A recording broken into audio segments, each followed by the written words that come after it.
Now the serpent was more cunning than any beast of the field, which the Lord God had made. And he said to the woman, Has God indeed said, You shall not eat of every tree of the garden?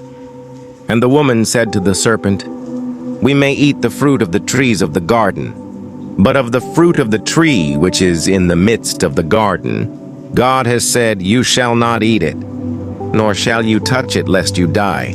Then the serpent said to the woman, You will not surely die, for God knows that in the day you eat of it, your eyes will be opened, and you will be like God, knowing good and evil. So when the woman saw that the tree was good for food, that it was pleasant to the eyes, and a tree desirable to make one wise, she took of its fruit and ate. She also gave to her husband with her, and he ate. Then the eyes of both of them were opened, and they knew that they were naked. And they sewed fig leaves together and made themselves coverings. And they heard the sound of the Lord God walking in the garden in the cool of the day.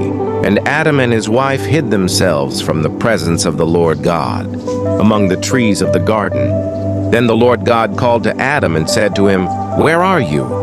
So he said, I heard your voice in the garden, and I was afraid because I was naked, and I hid myself. And he said, Who told you that you were naked? Have you eaten from the tree of which I commanded you that you should not eat? Then the man said, The woman whom you gave to be with me, she gave me of the tree, and I ate. And the Lord God said to the woman, What is this you have done? The woman said, The serpent deceived me, and I ate.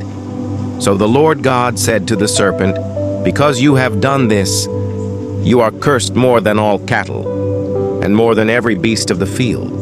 On your belly you shall go, and you shall eat dust all the days of your life.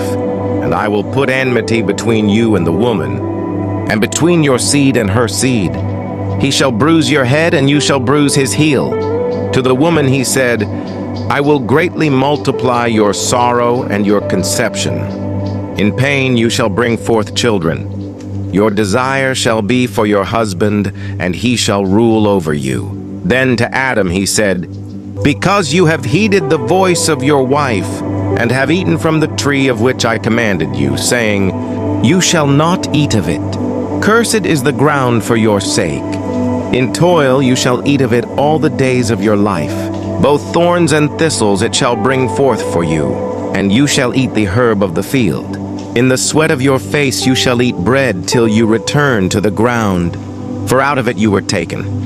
For dust you are, and to dust you shall return. And Adam called his wife's name Eve, because she was the mother of all living. Also for Adam and his wife the Lord God made tunics of skin and clothed them. Then the Lord God said, Behold, the man has become like one of us, to know good and evil. And now, lest he put out his hand and take also of the tree of life, and eat and live forever.